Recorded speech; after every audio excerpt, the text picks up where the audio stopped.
गाँव से हॉस्टल को एक दिन में कहीं को आया और आते जब वो बहुत बड़ी ट्रेजेडी हुई और एक लेसन भी सीखा इसकी वजह से। क्या बोल को तुम्हें वीडियो लास्ट लगा देखो तुम्हें मालूम होता। तो चलिए शुरू करते हैं। हाय फ्रेंड्स, अस्सलाम वालेकुम, welcome back to Mujju vlogs. हमारे घर के पास एक जने नानी है। उनके झाड़ में से उनके नारना लग जाने आए थे, मतलब उन्हें बेचते ना, लेने आए थे।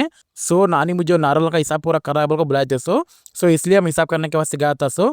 और कौन कौन ये नारल कैसा निकालते बोल को नहीं मालूम। वीडियो देखो कैसा निकालते बोल को, कैसा चढ़ते कैसा निकालते बोल को देखो, तुम्हें मालूम होता। मैं रोजा आता आज, इसलिए नानी का हिसाब करेक्ट चले आया नारियल का। अगर मैं कहता रोजा का तो नहीं है तो पक्का नानी के वो नारल के हिस्से में से 2 नारल कम होते थे। रोजा है, नानी की इज्जत बची आज। कैसा लगा मेरा मजाक? और फिर उधर पूरा काम पूरा कंप्लीट कर ले को कटिंग करने के वास्ते आया था। बहुत दिन से नहीं करा था कटिंग, इसलिए कटिंग कराने के वास्ते आया था। इधर हमारा वॉच बिग बॉस सलून। समझ रहे हो? समझ रहे हो आप? समझ रहे हो? स्कूटी का असली काम इधर इधर देखो आने का। स्कूटी कब काम आती कि नहीं मालूम, बट ऐसे काम में स्कूटी कब भी काम आती हम ना। और फिर पीछे हमारे घर का काम चल रहा। इसको साइड में रखो, बाद में कब तो बोलते हैं इसके बारे में। और फिर क्या बोले तो इधर हमारे बच्चे पर कितना काम कर रहे देखो। अशोक बच्चे कहीं को काम कर रहे बोले तो मैं तुमने बोला था ना।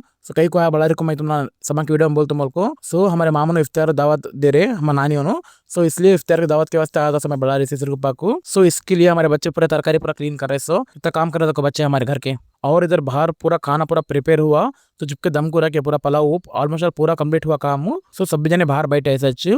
और फिर अंदर आकर देखा तो हमारा मामू भी और हमारी मेरी बहन पूरा वो इफ्तार के वास्ते पूरा रेडी कर रहे थे रोजा खोलने के वास्ते। और फिर रोजा पूरा खोल को मस्जिद जाको नमाज पूरा पढ़ को पूरा दावत पूरा कबूल कर को बड़ा को रिटर्न आ रहे मैं भाई हम तो शुरू होते ही खत्म हो गया यार। कई को और बोले तो रात घर में टाइम पास क्या भी नहीं हो रहा था।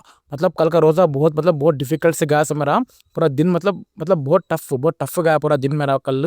हॉस्टल में तो अच्छा टाइम पास बहुत तो जल्दी दिन गुजरता। उसके वास्ते हॉस्टल को आया। और आज जब एक ट्रेजेडी हुई क्या बोले तो मैं आया 8:30 को आया। 8:30 पौने 9 बज रहे थे। बहुत मतलब बस पास वालों नहीं वो नहीं ये नहीं बोल को बहुत ये करे। मेरा तब काम आया मेरा मेन चैट जीपीटी काम आया। चैट जीपीटी जाकर पूरा गाइडलाइंस पूरा पढ़े टाइम तब मालूम हुआ क्या भी टाइम लिमिट क्या भी नहीं बोल को। फिर वो ऑफिस रूम में जाकर टाइम पूरा बात करा टाइम लिमिट्स का तो है क्या बोलो। क्या भी ऐसा क्या भी नहीं होने बोल को। फिर कंडक्टर को कन्विंस कर को उधर से बड़ारी से आया मैं कितना यूज है चैट जीपीटी का। चैट जीपीटी का सही इस्तेमाल मैं करा। अल्लाह हाफिज़, लाइक फॉलो शेयर करो।